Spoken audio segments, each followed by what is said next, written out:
gracias. Tuve que entrar desde el WhatsApp. Bueno, muchas gracias. Ahora sí.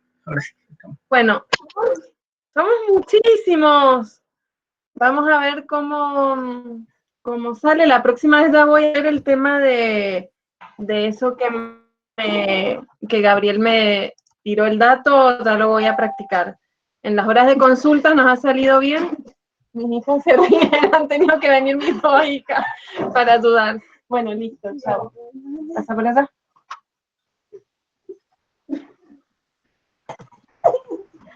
Ya, cerré la puerta.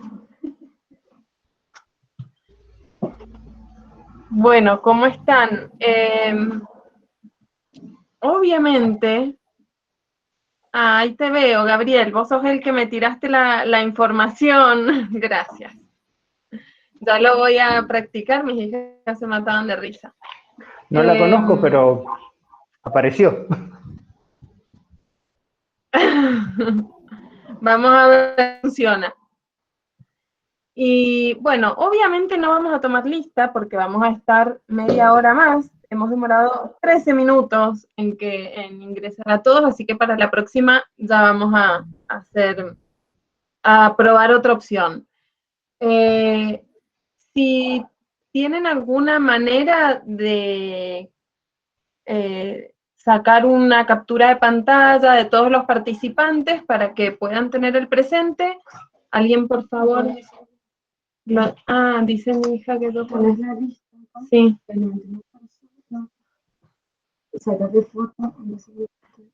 Pero toda la pantalla. Bueno. Bueno, no. Vamos a ver. Hola Victoria. Yo voy saludando a los que vea. Profe. Bueno. Sí, Nicolás. Hay una Rodrigo, ¿quién? Yo, Nicolás. Sí. Hay una extensión que permite tomar lista de todos los participantes. Genera un Excel, si no me equivoco, que anda por ahí en internet. Así es, y es automático. Uno aprieta el botoncito y se genera solo. Qué bueno. Esto es como demasiado para mí. Pero ya voy a averiguar cómo se hace o si alguien puede hacerlo. Les agradezco. Es todo cosa que nos vayamos adaptando. Hemos tenido ya todo el año virtual, hemos tomado exámenes. Alguien ahí está pasando. Gracias, Simón. Sí, esa es la extensión que dijeron. Perfecto. Bueno, obviamente no sé lo que es una extensión, no sé cómo se hace, ya voy a investigar para la próxima. Si alguien pudiera hacerlo, sí, no, pero le comento, tiene que apretar en agregar en Chrome nomás y se lo agrega y le aparece arriba a la derecha. Bien. Arriba a la barrita de los marcadores, ahí aparecen todas las extensiones. La extensión es un programita dentro de Chrome, nomás que funciona para distintas funciones dentro de Chrome. Son normalmente súper fáciles de usar. Bueno, ustedes me están enseñando vocabulario técnico, así que ustedes me van a enseñar un poco de vocabulario técnico de lo que hace esto, y yo les voy a enseñar vocabulario técnico de lo que hace al derecho. Eso un poco va a ser la idea. Les decía, hemos venido todo muy bien, hemos tomado exámenes, se han recibido muchísimos chicos, chicas con nosotros, tenemos largado nuevos ingenieros, así con recibidas virtuales, las horas de consulta también, pero bueno, es la primera vez tan multitudinaria, así que es la prueba, vamos a ver cómo sale.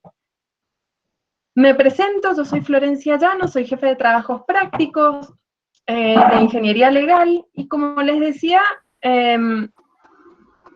la idea, somos totalmente conscientes de que ustedes son futuros ingenieros, ya casi ingenieros, la mayoría, así que lo que vamos a hacer es intentar completar su formación, hacerla como más interdisciplinaria, que tengan un costado o darles un pantallazo de otra materia, que seguramente para ustedes, por la formación que vienen trayendo, bien técnica, les es totalmente ajena.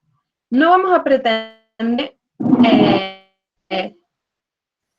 tengan los conocimientos o que usen el vocabulario que use un estudiante de Derecho, rindiendo una materia, pero ciertos conocimientos mínimos y el mínimo manejo básico, tanto de vocabulario técnico, jurídico, como de nociones básicas de derecho.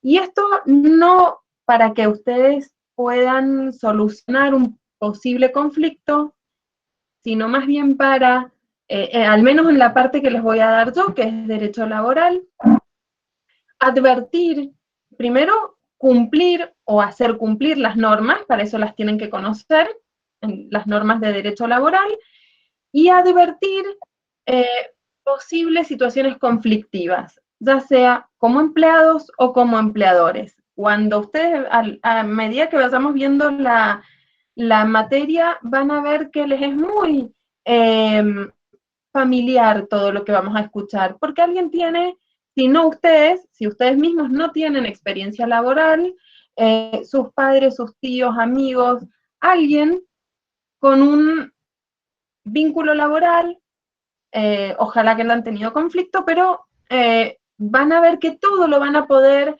llevar a la realidad y buscar ejemplos que conozcan. Así que la idea es que ustedes todos lo lleven a la realidad y que entiendan, que comprendan todo lo que vayamos viendo. Una vez que lo entendieron, ahí ya no se olvidan.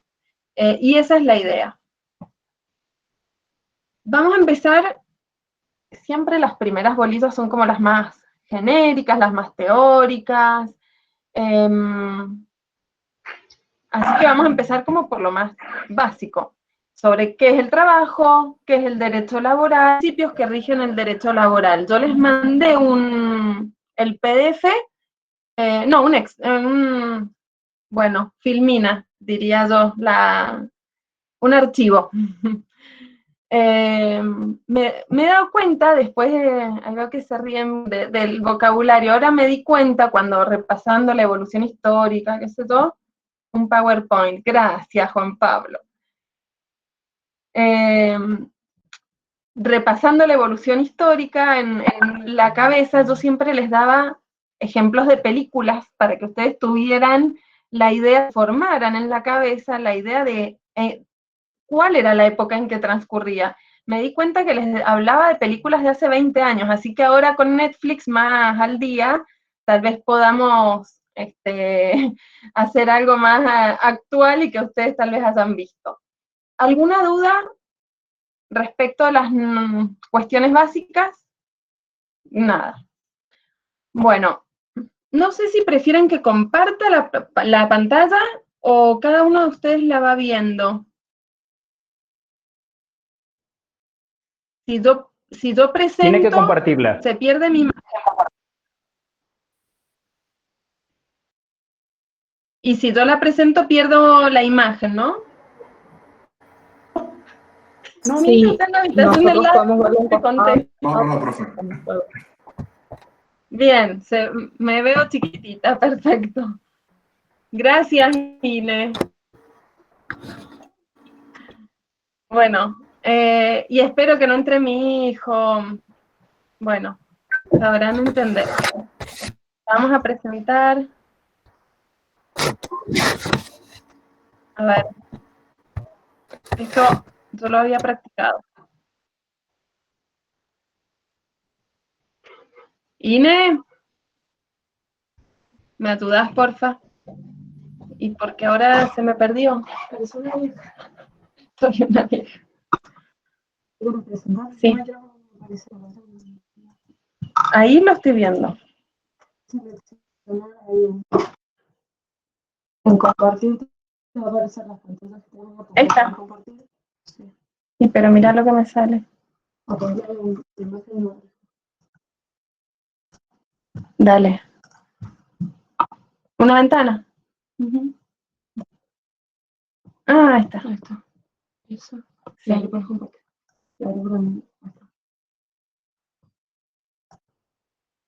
Ahí estamos. Pará. Pero quiero...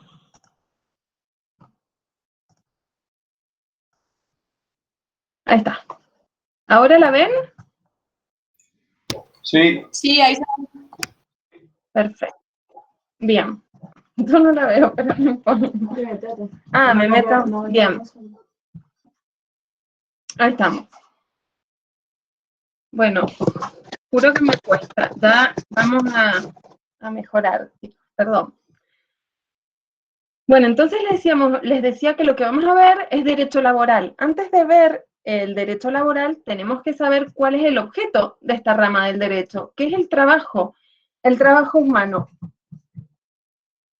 Y acá, por eso yo les hablaba del vocabulario técnico, la importancia que tiene, es porque lo que nosotros podamos, el concepto vulgar, no vulgar en sentido despectivo, sino común, no técnico, varía del concepto técnico de trabajo y sobre todo el que vamos a ver en derecho laboral. ¿Qué piensan que es para ustedes trabajo? ¿Qué es trabajo? El concepto que tienen de trabajo. Dar una parte de nuestro tiempo para brindar un servicio. Bien. Que tiene que ser remunerada. Una actividad que realizamos Remunerado, para obtener un ahí. beneficio. Perfecto, bien, está muy bien todo lo que están diciendo, hablan de servicios, dar nuestro tiempo para prestar un servicio remunerado, se están, les diría, acercando más al concepto técnico de trabajo. Así que bien, bien para lo que es la rama del derecho.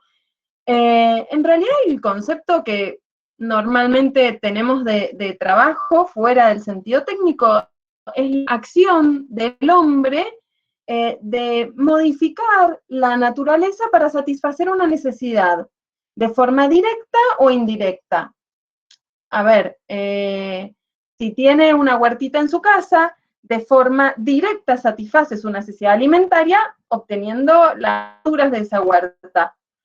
O de forma indirecta, por ejemplo, vendiéndolas. Entonces, de esa forma, indirectamente, con el dinero que pueda ganar, satisface una necesidad. Esto es lo que normalmente conocemos, ¿sí? Y que tiende a transformar la naturaleza. Fíjense que vulgarmente no se habla de remuneración, que ustedes sí lo incluyeron, sí de satisfacer necesidades humanas. Para el derecho laboral no va a proteger cualquier tipo de trabajo, sino algunos tipos de trabajo. Para esto también tenemos que ver, a ver cómo nace y cómo evoluciona. Sí. Sí. Una consulta, ¿Para qué ¿ha vuelvo? estado moviendo las Sí, Gabriel. diapositivas? ¿Ha estado pasando La moví al diapositivas? principio y ahora... al principio ahora está... Ahí la he dejado en lo que dice trabajo humano, Perfecto, derecho del trabajo. Perdón, pensé que estaba pasándolas y no se estaban pasando. Ahí No, vamos. no dije nada, disculpe. No, ahí vamos. Entonces les decía que para saber cuál es llegar al concepto de contrato de trabajo, cuál es el objeto del derecho del trabajo, del derecho laboral, tenemos que ver primero qué es el trabajo. Y nos va a servir mucho ver la evolución histórica, qué es lo que se entiende por trabajo, qué es lo que se ha entendido por trabajo, y lo vamos a asociar o vamos a hacer como el paralelo con el derecho del trabajo, cómo el derecho ha ido acompañando la noción que se tiene de trabajo. En un primer momento de la historia, a ver, voy a repasar cuáles eran el PowerPoint. A ver si no me fui. Ahora sí las estoy pasando, Gabriel, pero ya voy a volver. Vamos a la evolución histórica. En un primer momento de la historia, el trabajo estaba visto como algo indigno, algo que solo realizaban los esclavos, por lo no era algo el trabajo estaba como asociado a la esclavitud, no era algo digno ni de proteger, ni de valorar, por lo tanto, no había ninguna norma relativa al trabajo en la antigüedad. Después, en la Edad Media, el cristianismo cambia un poco la visión, hasta ahí nomás, porque la esclavitud sigue existiendo por cientos y cientos de años más, pero empieza a verse al trabajo como algo digno. Empiezan en la Edad Media a aparecer todos los trabajos estaban vinculados a las cuestiones manufactureras, el herrero, el carpintero, el que labraba la tierra. Me encanta, en esto yo les decía de las películas, ¿han visto The Last Kingdom, una serie? Bueno, si ven algún capítulo, un solo capítulo, cualquiera, les muestra una imagen bien de cómo era en la Edad Media, el señor feudal con ciudades amuralladas, vivía en pésimas condiciones alrededor, que trabajaban para el señor feudal y no podían tener el fruto de su trabajo. Pero acá, en esta época, empieza a reconocerse un poco más el trabajo, más digno, empiezan a asociarse, todos los herreros de diferentes lugares se asociaban para poder comercializar productos. Pero llegó un momento que esto que se empezó a ver como un beneficio, el derecho a la asociación que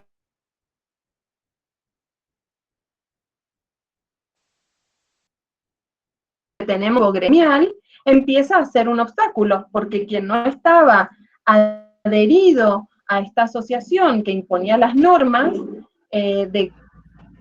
o características de los productos, o cuándo comerciar, dónde, se veía impedido de trabajar. ¿Se les corta? Ahí me están diciendo, yo los veo bien. A quienes están con la cámara prendida, que te pegó un segundito, se ven bien. pero ahí arrancó de nuevo. Pero apenas. Ah, bueno. Sí, se había cortado el audio, pensé que yo era el internet. único, por eso quise preguntar en el mensaje. Ah, no lo vi, perdón. A veces el internet de mi casa es malo. No sé si solo el de mi casa, creo que todos tenemos problemas con internet. Estamos todos igual. Bueno, si se llega a cortar, por ahí probamos con el teléfono.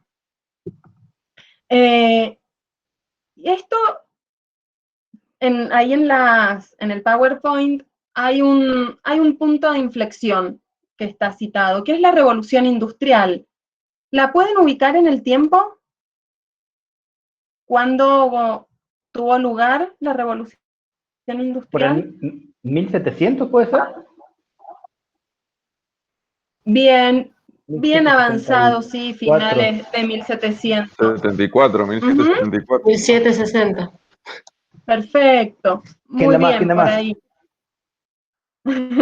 Ahí estamos bien, estamos bien. La cosa es que lo ubiquen temporalmente.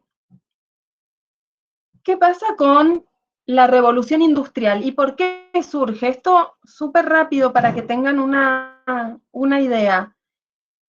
Cuando hablamos de la Edad Media, no había moneda o no había, el uso de la moneda no estaba generalizado. Ya cerca del 1700, el uso de la moneda empieza a generalizarse. ¿Esto qué permite? La circulación de la moneda permite que haya ahorro, aunque ahora el ahorro está, no me voy a meter, pero ¿qué pasa con el ahorro? Permite que la acumulación de la moneda, que si no había moneda no había manera de ahorrar, que haya renta, ¿sí? Intereses, por más poca que sea, hay intereses y si no, hay una acumulación de estos ahorros. Los intereses y la renta, el ahorro, es lo que permite la inversión. Entonces, esto solamente fue posible gracias a la generalización del uso de la moneda. Cuando no había moneda que generalizada, sino que los bienes de valor eran la vaca, los productos del herrero, las gallinas, las verduras, las hortalizas que tenían para comercializar, o las monedas de mucho valor que tienen valor en sí, como el oro, la plata, no permite a esto.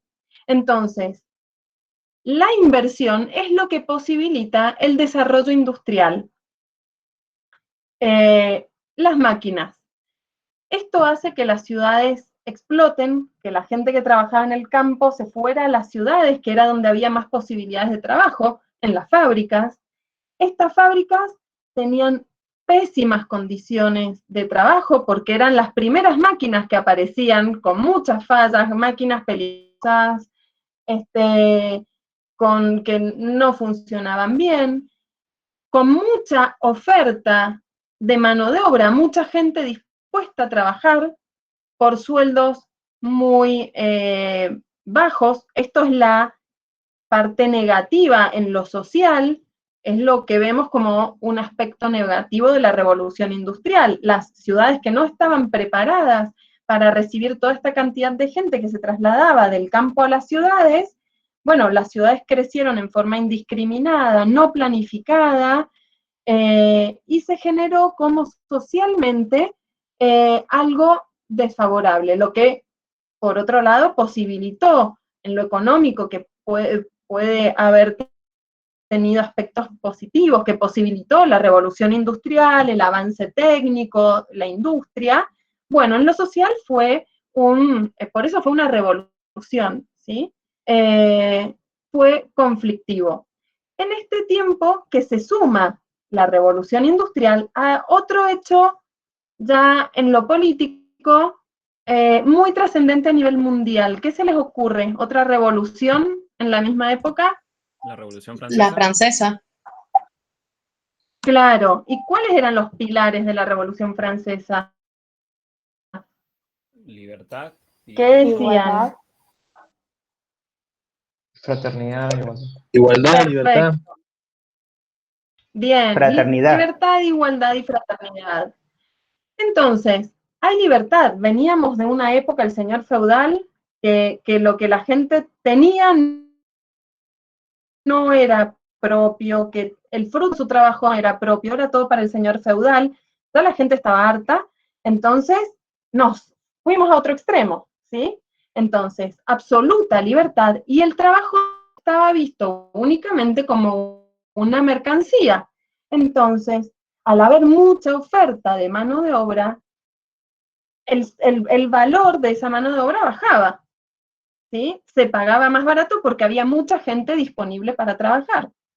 ¿Quiénes eran los que estaban en peores condiciones para ofrecer su mano de obra, su capacidad, su tiempo? ¿Qué se les ocurre? ¿Quiénes eran los menos queridos en un trabajo que tendrían que bajar su sueldo?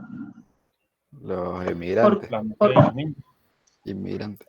Perfecto, las mujeres y los niños. Las mujeres. Los inmigrantes todavía, claro, todavía estamos ahí bien lo que dijeron de los inmigrantes, porque no estamos en una época con naciones. Eso lo vamos a ver más adelante, ¿sí? Están recién apareciendo las naciones, los estados, todavía totalmente conformados los estados. Recién después de la revolución industrial empiezan a formarse los estados como los conocemos hoy. No estaba todavía todo bien, pero en principio lo que detona el nacimiento del derecho laboral es el fenómeno que se crea respecto de mujeres y niños, porque eran los sujetos más desprotegidos en el vínculo laboral. Pero a la vez, dentro de este Estado que propugnaba o que levantaba la bandera de libertad, el Estado no tenía que interferir absolutamente en nada en las actividades de los particulares, empieza a haber un montón de igualdades o de injusticias con hacer trabajar a los menores, jornadas interminables de trabajo, en pésimas condiciones. Entonces ahí es cuando el Estado dice, bueno, no, voy a empezar a regular, pero tenía este obstáculo, ¿cómo? Regulo, pero en realidad no me puedo meter. La ficción que se crea fue decir, bueno, niños, estos sujetos, son incapaces. Las mujeres eran incapaces. Entonces, se pone en un papel de representante de estos incapaces y va a velar por los intereses. Entonces, empiezan a aparecer las primeras normas de derecho laboral para proteger a los menores y a las mujeres en esta época. Y acá nace el derecho laboral. Primero tenemos normas de derecho laboral que fueron específicamente para limitar la jornada de trabajo de las mujeres y de los menores. ¿Han visto Peaky Blinders? Sí. ¿No? Bueno, ¿sí? Sí, profe. Bueno, sí, yo todavía no la termino, pero ¿han visto en Peaky Blinders que donde viven es donde, tremenda, bueno, ahora estoy más a tono, o sea, no me siento una vieja. Yo les hablaba de Corazón Valiente con Mel Gibson, que tiene 25 años la película. Peliculón. Yo entiendo más eso porque no he visto Peaky Blinders.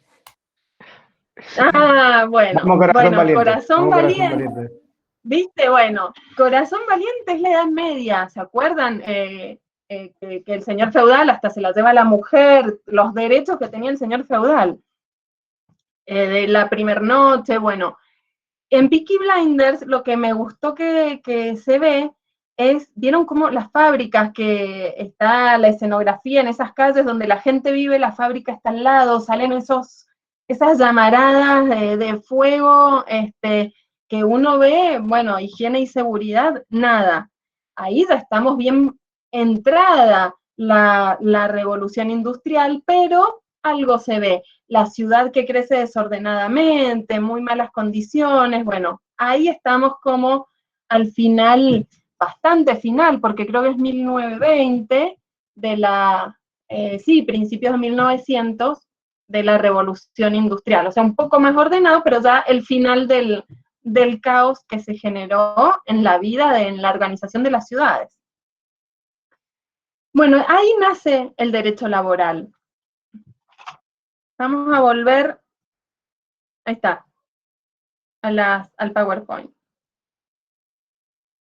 Entonces les decía, no cualquier tipo de trabajo es el trabajo que regula la...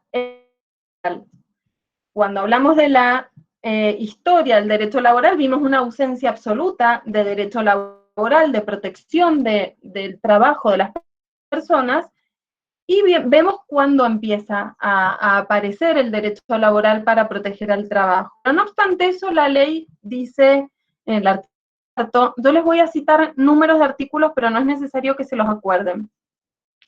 Se los aviso ya para que no entren en pánico de entradita. La ley de contrato de trabajo dice, bueno, a los fines de esta ley, solo para la ley de contrato de trabajo es una actividad lícita que se presta a favor de quien tiene la facultad de dirigirlo mediante o a cambio de una remuneración. Esto quiere decir, nos da básicamente dos características de cuál es el trabajo, la ley de contrato de trabajo va a tomar para regular y proteger. El trabajo en relación de dependencia y aquel que se hace a cambio de una remuneración. Entonces, no va a quedar, por ejemplo, incluido el trabajo benévolo, el que se hace sin cobrar algo a cambio, ni el trabajo autónomo, si no tengo a nadie quien dirija ese trabajo. Ahí la ley nos dice que toma, y por supuesto, hace referencia a la licitud de la actividad. ¿Pero qué es el trabajo en relación de dependencia? Esto lo vamos a ver rápido porque después lo vamos en mayor detalle porque es muy importante, tanto que si no hay relación de dependencia, como vimos, al referirnos al artículo 4, no va a ser una actividad protegida por la ley de contrato de trabajo. Podrá caer al amparo de otras normas, por ejemplo, del derecho civil, pero no del derecho laboral, que vamos a ver cuáles son las características que tiene. Entonces, hay relación de dependencia cuando el trabajador presta su trabajo a otro, que es el que puede dirigirla, que es al empleador. Hay subordinación o está en relación de dependencia.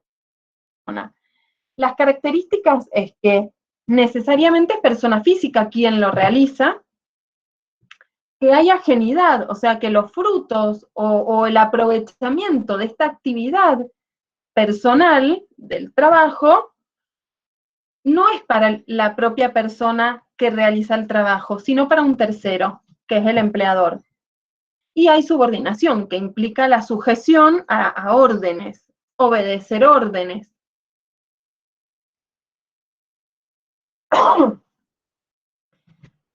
Pero veamos específicamente qué es el derecho del trabajo. El derecho del trabajo es una rama del derecho.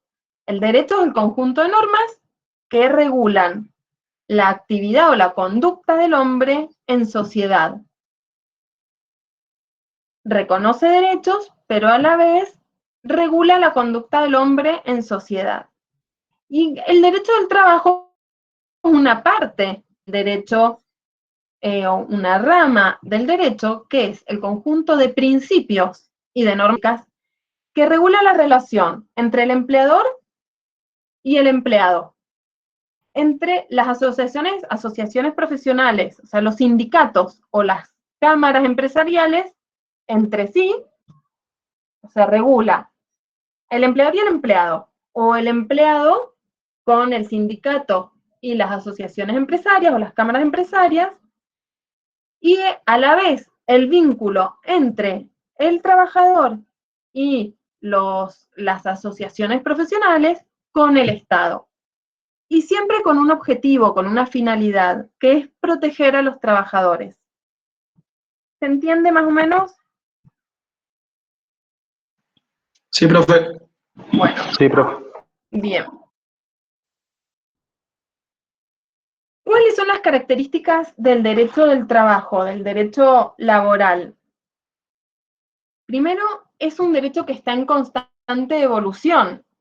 Nosotros hemos pasado muy rapidito, más o menos 3.000 años de evolución del trabajo, pero si ustedes se ponen a pensar en los últimos tiempos, ha habido normas que interfieren o regulan el vínculo entre el trabajador y el empleador, entre el Estado y los trabajadores, las asociaciones profesionales y los empleados, y esto es porque el derecho regula una conducta social, en este caso, el hecho del trabajo, y el trabajo es algo que está en constante evolución, ¿sí? Es muy dinámico, porque van cambiando, como vimos, en la influencia, por ejemplo, de la revolución industrial. ¿Cómo va el derecho? La pandemia ha influido enormemente en las normas de derecho laboral. Estamos hablando del teletrabajo cuando antes, tal vez el año pasado, no teníamos muy clara cuál era la noción. Entonces vieron cómo el derecho va atrás, a veces las normas se adelantan para generar una conducta en la sociedad o en los hombres. Pero otras veces viene la realidad, lo que tiene que hacer el derecho es regularla, darle una norma o un cuadro, un ámbito normativo, ¿sí? Bueno, por eso en constante evolución, por eso no es que hay un código laboral, está la ley, le llamamos ley de contrato de trabajo, en realidad hay una ley madre y está modificada por muchísimas normas laborales. Entonces, y esto es mucho, normas laborales y que hay normas de derecho laboral que son decretos, ordenanzas, resoluciones. Entonces hay muchas normas que influyen dentro del ámbito del derecho del trabajo y del ámbito laboral. Acuérdense, cuando decimos norma es más amplio que ley. La ley es un tipo de norma.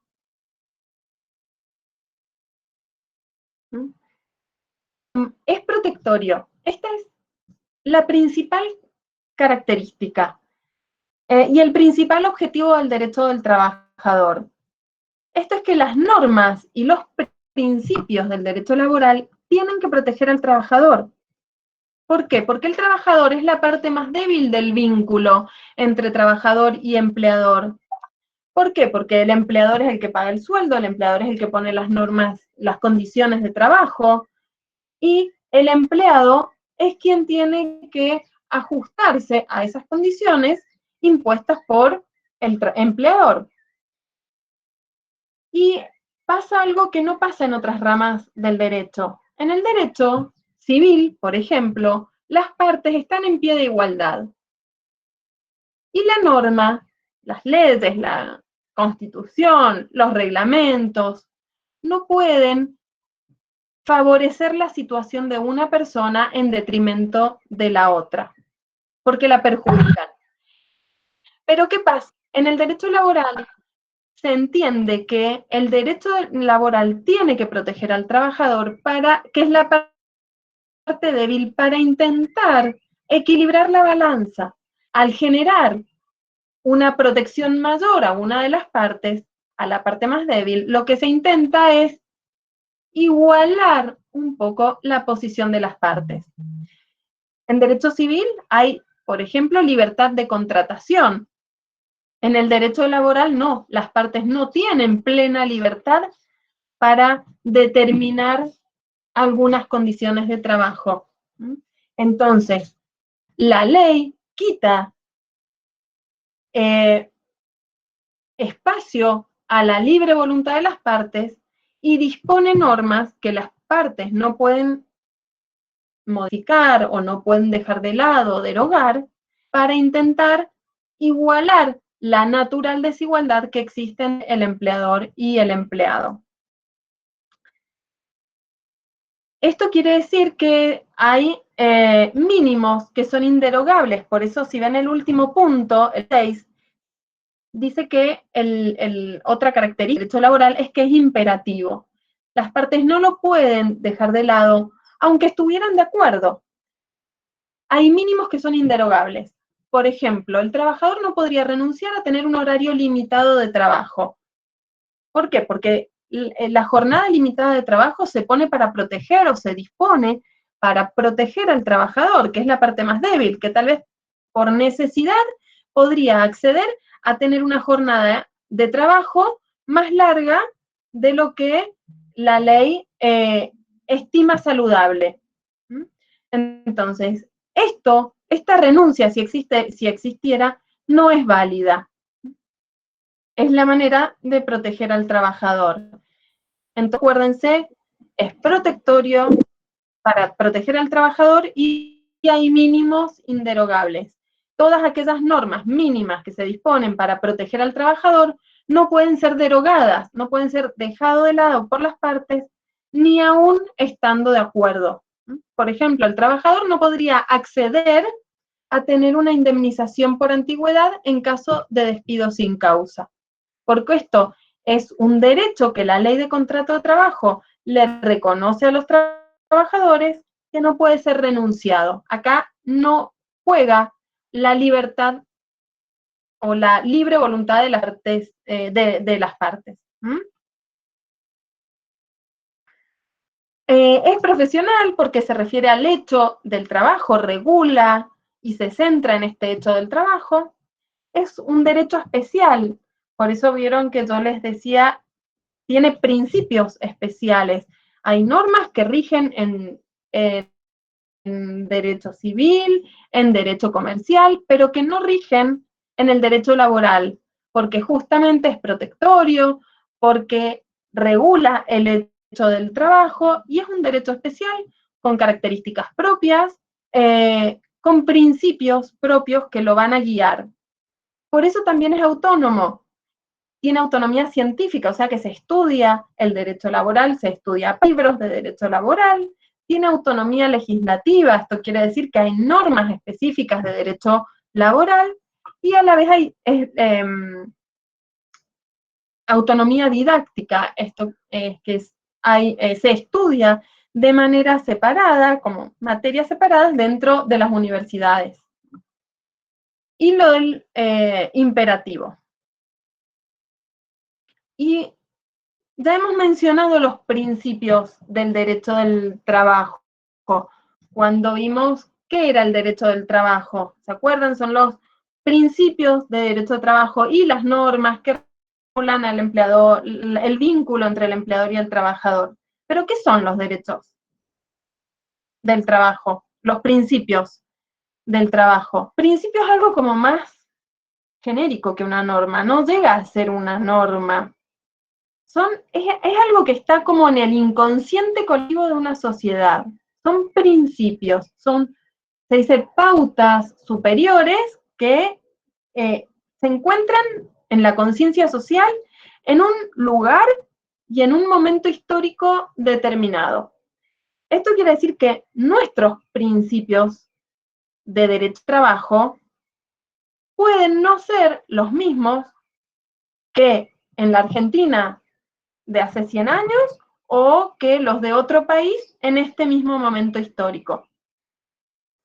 Son los que emanan de la sociedad, de la conciencia social. Entonces pueden ir variando entre sociedades y dentro de diferentes momentos.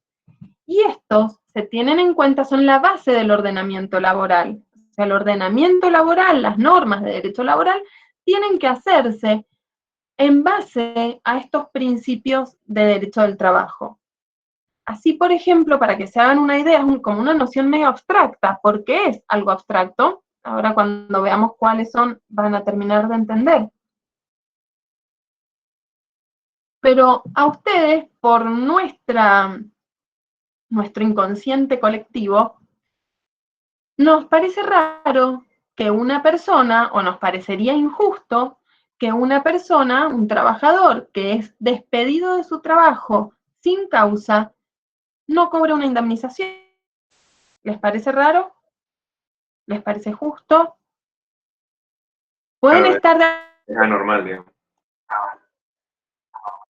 Claro, claro, para nosotros es anormal, es raro. Pero a ver, hay otros países en los que no hay obligación del empleador de indemnizar si despide sin causa. Por ejemplo, en Chile, por ejemplo, en Estados Unidos. Y esto responde a los principios que nosotros tenemos incorporados, los principios de nuestra sociedad. Entonces, no es que sea bueno o malo en sí mismo, sino que es el adecuado o el que existe, o el que una sociedad en un momento entiende que es justo. A ver, por ejemplo, la monarquía.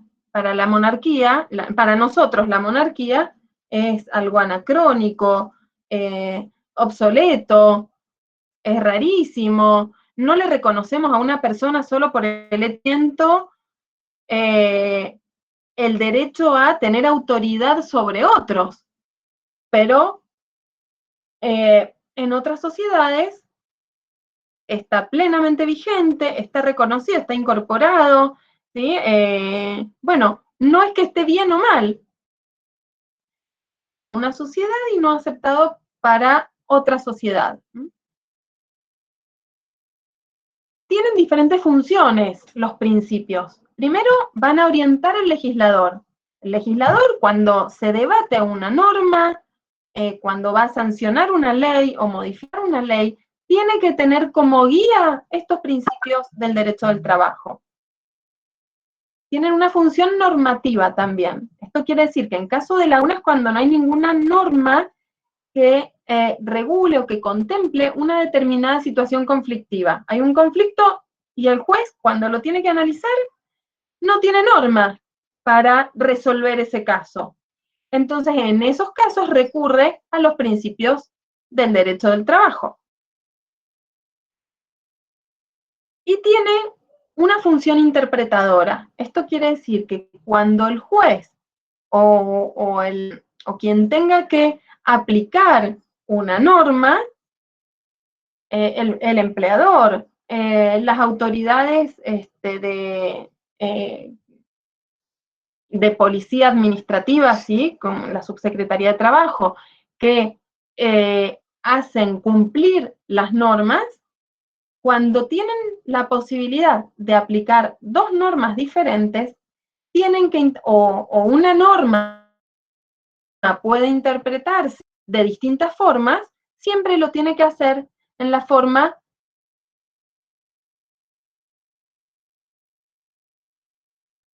que lo guíen los. Van a ver con el primero y el más importante cómo se presenta. El principio protectorio es la columna vertebral de todo el derecho laboral, el principio protectorio. El derecho del trabajo tiene que proteger siempre a la parte más débil, tiene que proteger siempre al trabajador.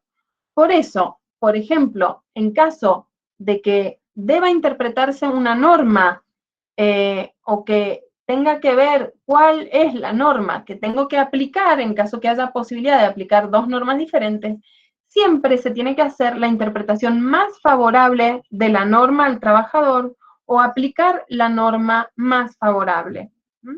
Este es el principio protectorio. Muchas veces pasan con la pelusa de los álamos,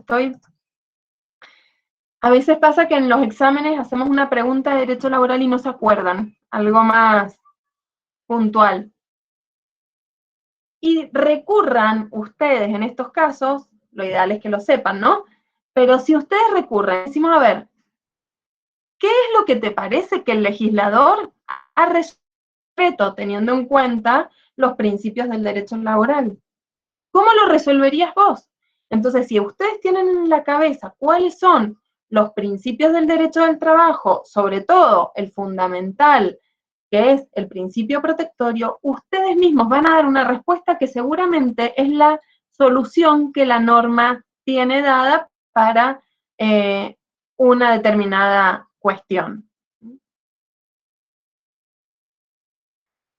Hay otro principio que es el orden público laboral.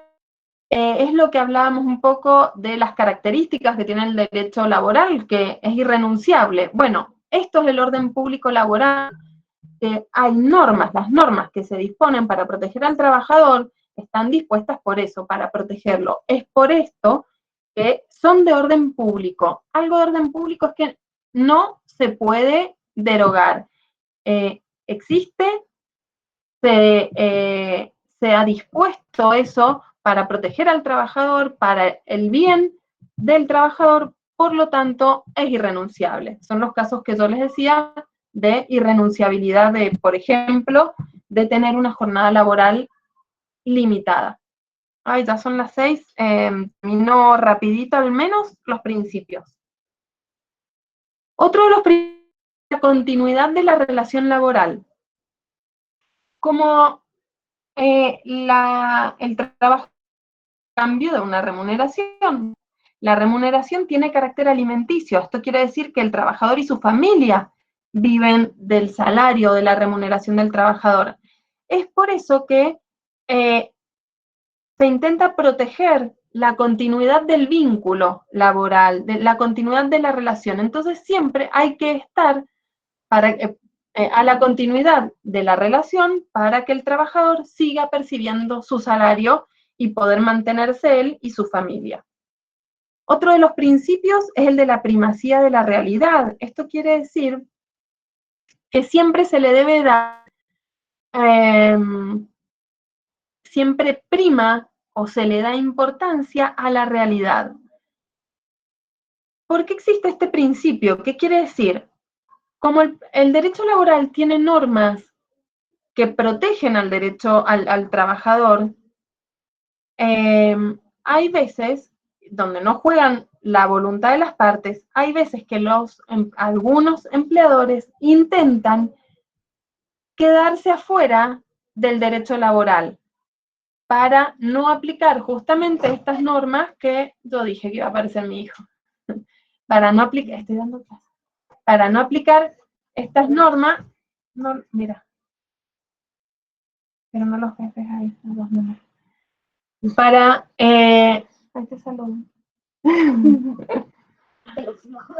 anda el sol. Intentan la no aplicación de estas normas justamente porque son más gravosas, para evitar, por ejemplo, una indemnización, para tener que pagar horas extras a mayor valor, por un montón de normas que protegen al derecho al trabajador. Algunos empleadores intentan salirse del derecho laboral. Entonces, intentan disfrazar un vínculo laboral decimos con ropaje, para que parezca una acción fuera del derecho laboral. Por ejemplo, el derecho civil. Entonces, a veces puede ser que lo llamen locación de servicio, locación de obra, pero si existen todos los requisitos o todos los recaudos necesarios que la determina para que haya contrato de trabajo, es un contrato de trabajo. O por más que no se pueda acreditar de una determinada situación, siempre se le da primacía a la realidad, más allá de lo que, por ejemplo, diga en un contrato. Por ejemplo, si tenemos un contrato que decía el trabajador tiene un horario de una jornada de 4 horas, pero si se acredita que tenía realmente una jornada de 8 horas, se da primacía a esa realidad, a que en la realidad cumplía 8 horas de trabajo, no 4. ¿Sí? Otro de los principios, bueno, el de la buena fe, que se tienen que interpretar las normas de buena fe, tanto el trabajador como el empleador. La no discriminación o igualdad de trato, esto lo vamos a ver después. Y la gratuidad. Este principio también es muy importante porque se protege al trabajador, pero para proteger al trabajador también es necesario que el trabajador no tenga que pagar un montón de cosas que imposibilitarían el acceso a ejercer, de hecho, o a proteger sus derechos. Entonces, cuando ustedes inician un juicio civil, tienen que pagar tasa de justicia. ¿Me escuchan? Sí, parece profe, que se la se escucha fue la bien. presentación. Sí, profe. Sí, profe. Sí, profe, se escucha. Ah, bien. Ahí volvió. Ahí está, ahí se ve. Se las pongo ahí. ¿Qué significa el principio de gratuidad? Ustedes cuando inician un juicio civil, por ejemplo, les chocan el auto. Ustedes tienen van a querer reclamar el resarcimiento de los daños que han sufrido injustamente. Van a tener que recurrir a un abogado, le van a tener que pagar para iniciar el juicio, van a tener que pagar una tasa de justicia, otros aportes, tal vez si tienen que certificar o acceder a alguna prueba que haya que pagar, se paga, si tienen que mandar cartas de documento, tienen que pagar. Bueno, si todo esto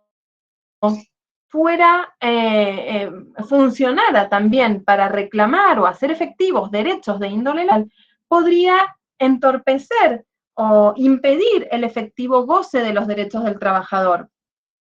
Entonces, en virtud del principio de gratuidad, es que el trabajador, por ejemplo, puede recurrir a asesoramiento legal gratuito, van a la subsecretaría de trabajo y tienen un cuerpo de abogados de derecho laboral que los va a asesorar.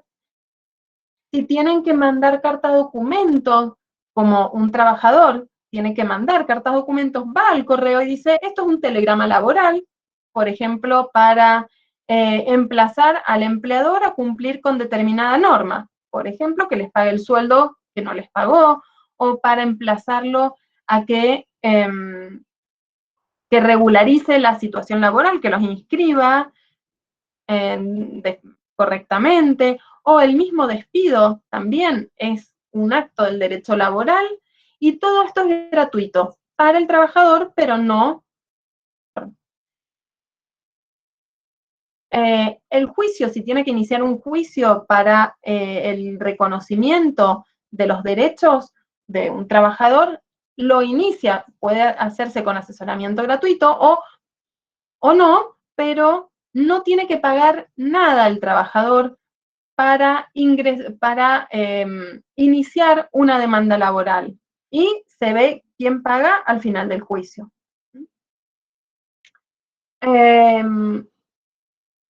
Igual un montón de actos de carácter administrativo, por ejemplo, en la Subsecretaría de Trabajo, nada de esto es pago. Por ejemplo, para los poderes, para que un trabajador sea representado en juicio en un reclamo laboral, los poderes que se otorgan en tribunales y se llaman poderes apudactas y el trabajador no tiene que pagar nada. Pero si ustedes para cualquier otro juicio u otra actividad tienen que otorgar un poder a alguien, se tiene que pagar. Van a un escribano y eso se paga. La certificación de firma se paga. En las estampillas en el colegio notarial. En cambio, en materia laboral, en virtud del principio de gratuidad, no rige.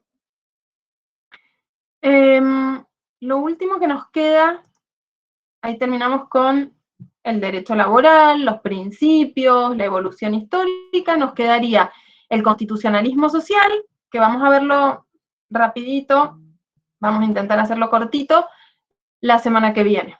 Así que, ¿alguna duda respecto a esto?